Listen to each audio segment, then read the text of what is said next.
Hi there, I'm Sylvia the Crafty Old Lady. This is me, plain and simple. This is what I look like now. You may remember me from many years ago when I used to do daily vlogging, and mostly it was featuring my daughter Bethany. But then I started to feel like I was invading her privacy and even maybe possibly endangering her, or and that was mainly because she was and still is incapable of giving her consent to being filmed. Now, she liked being filmed.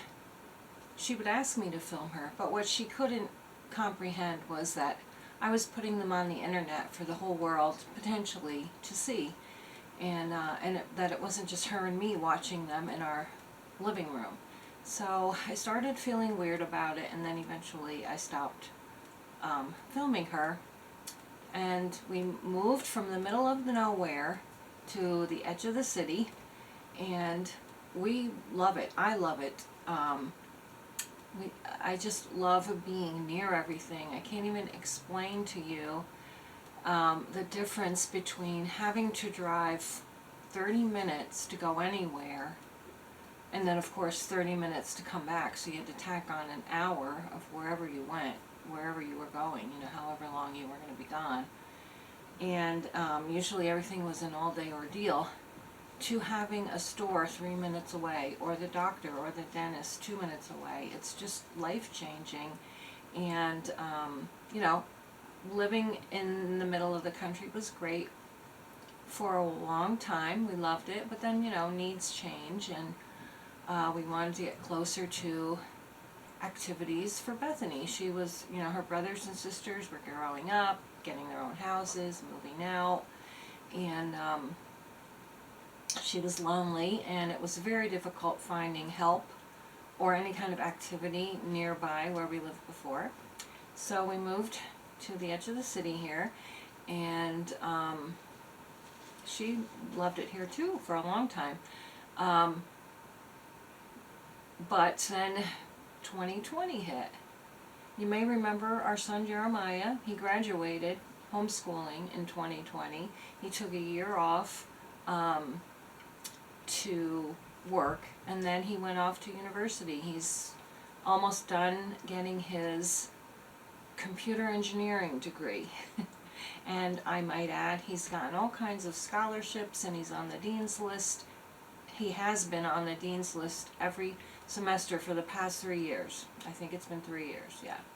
So we're very proud of him, and honestly, I knew he was smart, but I didn't know he was that smart. So he's doing great. We have 3 more grandchildren, so now we have 5. And yeah, and then getting back to Bethany, during 2020, everything stopped, as you all know. Excuse me.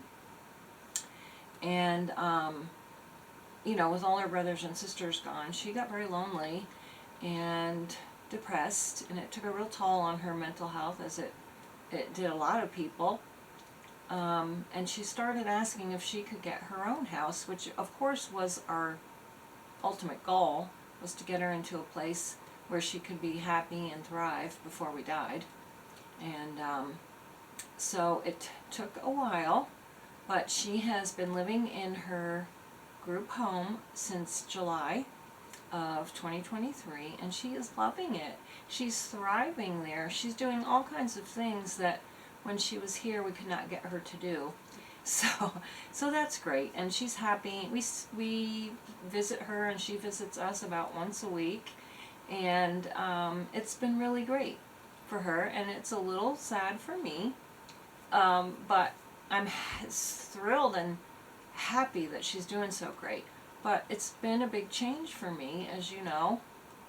I have been a homeschooling mom since 1984. I never worked after that. I just raised the kids, and then Bethany got sick, and I have been her I have been her primary caregiver 24/7 basically since she got sick with cancer in 2000. She had brain cancer, and it gave her extensive brain damage. So I have been doing that without much help for the past, 23, 4 years. So all of a sudden my life has drastically changed.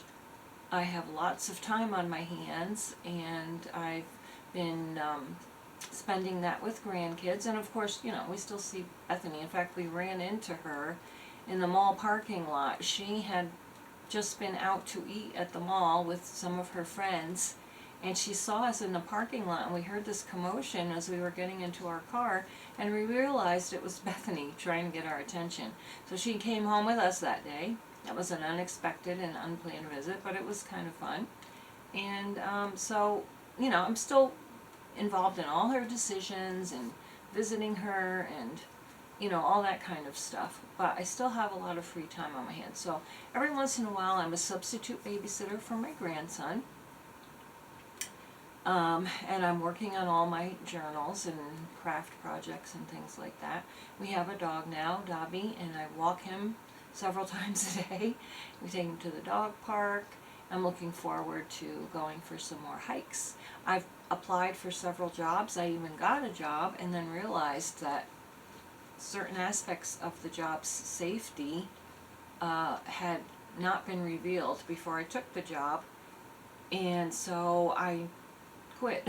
I quit my first job in 40-some years after one day because I did not realize that where I would be working could be dangerous, and that I would be the only worker there. I had expected that more than one person would be working on a shift, and when I was told that sometimes clients get aggressive and you might have to lock yourself in your office until someone can rescue you, I thought, this is not the job for me. I'm 65 years old now. That's a job for someone younger. So I didn't take that job. And then I also had an interview for, food demonstrations at BJ's. But the day before my interview, I got a message that they had filled the job. So I didn't get that job, and I'm kind of glad, actually. I want a job, but I'm also scared to get a job. I'm scared of the state of the world, to be honest. It's dangerous out there. And every time I apply for a job, as soon as I do, I start panicking and having second thoughts. But I really would like to earn a few dollars and have something to fill up my time, but not all my time, because I'm really enjoying just doing my own thing and having freedom. When you are the caregiver of someone who needs 24/7 supervision, and you can't get help, and that got even worse during the pandemic, I was very isolated. We were all very isolated, but I have been isolated for 20 years or more. And Bethany was very isolated, although she got out more than I did. Because, we did have help off and on when we lived at the other house, and then when we moved here, we had help in the beginning, and then the pandemic hit and we had no help at all. Even now, activities are not opened for the people with special needs unless they are living in a group home. So, and that has a lot to do with people not wanting the jobs. I'm sure help wanted signs are up everywhere where you live, just as they are here. It doesn't seem like people want to work as badly as they used to, I guess. Although, like I said, someone else was hired for the job I went for. I have also applied for a receptionist job at the animal shelter, but I have not heard back from that, so I'm kind of guessing I didn't get that job either. But anyway, I am starting over. I am starting over with a whole brand new life of the ability to be able to come and go without worrying about someone else. And that is a huge change, and I'm finding sometimes I'm afraid to go anywhere by myself, and I've been having to force myself to go out and like just run down to the store. Like the other day I told my husband I wanted to go to Dollar General because I had seen a puzzle there I wanted to get for my grandson.